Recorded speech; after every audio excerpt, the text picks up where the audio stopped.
আসসালামু আলাইকুম দর্শক, আবারও স্বাগতম আপনাদের জামাজ পড়া শোনার জন্য। দর্শক, পুলিশ অ্যাসোসিয়েশনের যে বিবৃতি স্বাধীন সাংবাদিকতার ব্যাপারে হস্তক্ষেপ বলেই যেটা দেশে বিদেশে সমালোচিত হচ্ছে, এবার সেই বিবৃতির প্রসঙ্গটি উঠল স্বয়ং মার্কিন যুক্তরাষ্ট্রের পররাষ্ট্র মন্ত্রণালয়ের নিয়মিত ব্রিফিংয়ে। আপনারা জানেন যে গত কিছুদিন থেকেই পুলিশ প্রশাসনের বিভিন্ন কর্মকর্তার দুর্নীতির ব্যাপারে সচিত্র প্রতিবেদন এবং তাদের অর্জিত সম্পত্তির ব্যাপারে খোঁজ খবর নিয়ে সাংবাদিকরা যখন অনেকগুলো রিপোর্ট করেছেন, সেই রিপোর্টের পরিপ্রেক্ষিতে পুলিশ অ্যাসোসিয়েশনের পক্ষ থেকে একটি বিবৃতি দেওয়া হয় এবং সেই বিবৃতিতে তারা সাংবাদিকতার নীতিমালা মানার এবং এ ধরনের ঢালাওভাবে রিপোর্ট না করতে তারা অনুরোধ জানিয়েছেন। এখন এই ঢালাওভাবে নাকি সেটা তদন্তের প্রেক্ষিতে সাংবাদিকরা তথ্য উপাত্ত কালেকশন করেই রিপোর্ট করছেন, সেটাই হচ্ছে বড় প্রশ্ন। যাই হোক, সেই বিষয়ে যখন মার্কিন যুক্তরাষ্ট্রের পররাষ্ট্র দপ্তরের প্রশ্ন করা হয়, সেই পররাষ্ট্র দপ্তরের কর্মকর্তা বলেন যে মুক্ত সাংবাদিকতা মার্কিন যুক্তরাষ্ট্র সবসময়ই এনকারেজ করে এবং এই ধরনের মুক্ত সাংবাদিকতা করতে গিয়ে যারা সত্য প্রকাশ করবে, সত্যের সন্ধান চালাবে, তাদেরকে কোনো ধরনের হয়রানি না করতে তিনি বলেছেন। এখন প্রশ্নটা হচ্ছে, পুলিশের পক্ষ থেকে এই বিবৃতিটাই বা কেন দেওয়া হলো? তারা বলছেন যে ঢালাওভাবে, এই ঢালাওভাবে শব্দটাই হচ্ছে আপত্তিকর। দেখুন দর্শক, যখন কোনো ব্যক্তি অপরাধ করে তারা বলছেন যে ওই ব্যক্তির অপরাধের দায় কোনো ডিপার্টমেন্ট নিতে পারে না। ইয়েস, সেটি খুব স্বাভাবিক। কিন্তু যখন একটা ডিপার্টমেন্টে একের পর এক প্রত্যেক মোরলেস 95% কর্মকর্তার বিরুদ্ধেই দুর্নীতির অভিযোগগুলো ওঠে এবং তদন্তে গেলেই তাদের অবৈধ সম্পদ অর্জনের সন্ধান পাওয়া যায়, তখন প্রশ্ন থেকেই যায় যে এই সংস্থা, এই ডিপার্টমেন্ট কি আদৌ আইন কানুন মেনে, রাষ্ট্রের সংবিধান মেনে তারা তাদের দায়িত্ব পালন করছে, নাকি সাধারণ মানুষকে জিম্মি করে সেখান থেকে তারা অবৈধ পথে অর্থ উপার্জন করছে? প্রশ্নটা সেখানেই।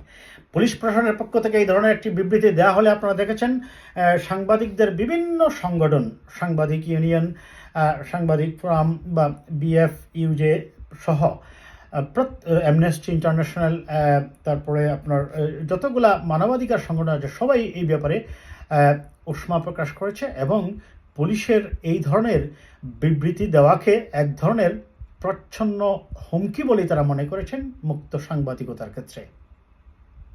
সর্বশেষ এটা উঠল গিয়ে মার্কিন যুক্তরাষ্ট্রের পররাষ্ট্র মন্ত্রণালয়ের প্রেস ব্রিফিংয়ে।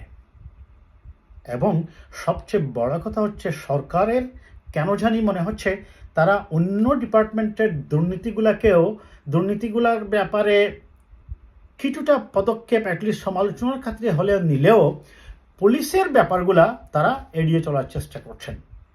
আপনারা দেখেছেন গতকালকেই মাননীয় স্বরাষ্ট্রমন্ত্রী বলেছেন যে তাকে যখন প্রশ্ন করেছিল আসাদুজ্জামান মিয়ার ব্যাপারে, তখন তিনি বলেছেন তার সম্পদের ব্যাপারে তার কাছে নিশ্চয় ব্যাখ্যা আছে, তার বৈধ পথে উপার্জনের ব্যাখ্যা আছে বলেই তিনি বোঝাতে চেয়েছেন। এমনকি তিনি বেনজির ইস্যুতেও বলেছেন যে বেনজিরের যেহেতু স্ত্রীর নামে তার ব্যবসা আছে, তারও নিশ্চয় তার কাছে তার নিজস্ব ব্যাখ্যা আছে। কি হবে না হবে, আদালত কি করবেন না করবেন, সেটা হচ্ছে পরের ব্যাপার, কিন্তু এখান থেকে আমরা একটা ইন্ডিকেশন পেতে পারি। কোনো যুক্তিতে কোনোভাবেই বেনজির কয়েক হাজার কোটি টাকার মালিক হতে পারেন না। তার এই যে রিসোর্ট এবং তার যে বাড়ি গাড়ি ফ্ল্যাট, এগুলা কোনোভাবেই বৈধ ইনকাম হওয়ার কোনো লজিক আছে বলে আমি মনে করি না অন্তত। এখন স্বরাষ্ট্রমন্ত্রী আগের থেকেই যখন আসাদুজ্জামান মিয়া এবং পুলিশের এই IGPর দুর্নীতির ব্যাপারে বলে দিচ্ছেন তাদের কাছে তাদের বৈধ ব্যাখ্যা আছে, তার মানে এটা কি তারা জানেন এবং ওদেরকে রক্ষার জন্য কোনো ধরনের যোগসূত্র আছে কিনা? আদারওয়াইজ একবার চিন্তা করে দেখুন তো, স্বরাষ্ট্রমন্ত্রী কেন এই কথা বলছেন? তার মানে তারা পুলিশের দুর্নীতির ব্যাপারে কোনো ব্যবস্থা নিতে পারবেন না, এই কারণেই যে অন্য ডিপার্টমেন্টের এদের ব্যাপারে কিছুটা নিলেও পুলিশের ব্যাপারে তাদেরকে নীরব থাকতে হবে। কারণ পুলিশের ব্যাপারে যখনই তারা কোনো ধরনের ব্যবস্থা নিতে যাবেন, ওই পুলিশ অফিসাররা হয়তো সত্যটা স্বীকার করে ফেলবে। কারণ এই পুলিশকে দিয়ে 2018-তে নির্বাচন করা হয়েছে দিনের ভোট রাতে। এই পুলিশকে দিয়ে 2014-তে জোর করে নির্বাচন করা হয়েছে, 2024-এও আমিডামে নির্বাচন হয়েছে। কাজেই সরকার সম্পূর্ণরূপে এই পুলিশ প্রশাসনের অবৈধ কাজের কাছে তারা জিম্মি হয়ে পড়েছে। তারা এদের বিরুদ্ধে আসলে কোনো অ্যাকশন নিতে পারবে না বলেই আমরা বিশ্বাস করি। আর সে কারণেই স্বরাষ্ট্রমন্ত্রী অত্যন্ত কৌশলে পুলিশের আইজিপি ব্যানার্জির এবং আসাদুজ্জামান মিয়ার দুর্নীতির পক্ষেই সাফাই গেলেন, এবং তারা তাদের পূর্ণ ব্যাখ্যা এখনো সাবমিট করেনি দুদকে, তার আগেই তিনি বলছেন তাদের কাছে বৈধ ব্যাখ্যা আছে।